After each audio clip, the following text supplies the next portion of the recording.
This is your 2015 Mile High Water Solutions 1,035 gallon custom water trailer.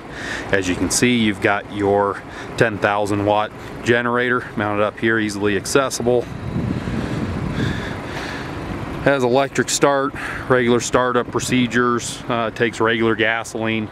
All the information you're going to need on that will be included in your the manual that comes with it.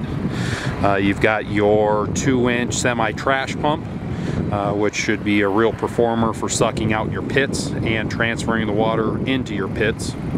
That has the Gorman Rupp IPT 2-inch semi-trash pump, and has the Briggs & Stratton 6.5 horsepower Vanguard motor. It's a commercial duty motor. That is an awesome motor. We have had unbelievable results with it. That's really top of the line there. Okay, it's also on the 9,990 pound D-rated trailer. That way it is towable with a Class C license. Okay, we also set you up, we didn't really speak about it, but with the way we mounted the generator, we set you up with a roller bearing drawer. Drawer has a 300 pound capacity. We figured that'd be a good spot for your roto hammers. Even at 300 pound capacity, that thing slides in like nothing. We also set you up with a expanded metal side tray.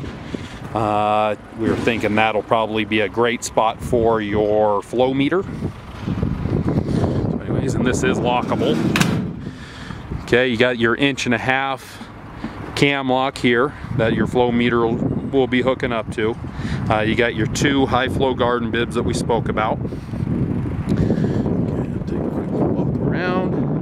Okay, you got the 2-inch galvanized hydrant filler with the heavy duty standoffs.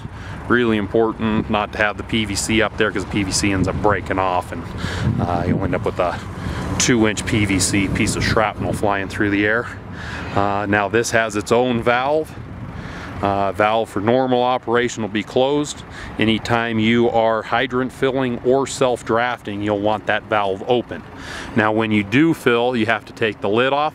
Lid has a cable restraint on it, but it's just like a ice chest lid. If it flies open while you're driving down the freeway or at high speeds, it's going to be gone. So make sure you guys tighten it up when in transport. Okay, moving around here to the front. Okay, so we got your 20 foot of 1.5-inch drafting hose. We'll get to that here in just a minute. Okay, so here's your lockable front storage container, and that would be your self-drafting port there, 1.5-inch cam lock.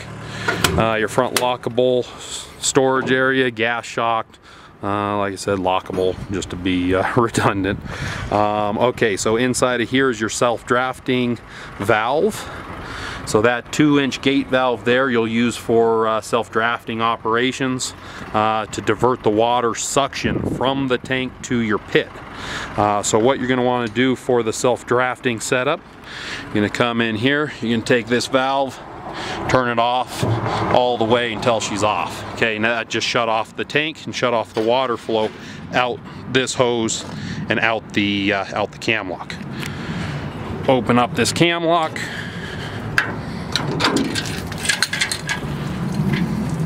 Grab your suction hose.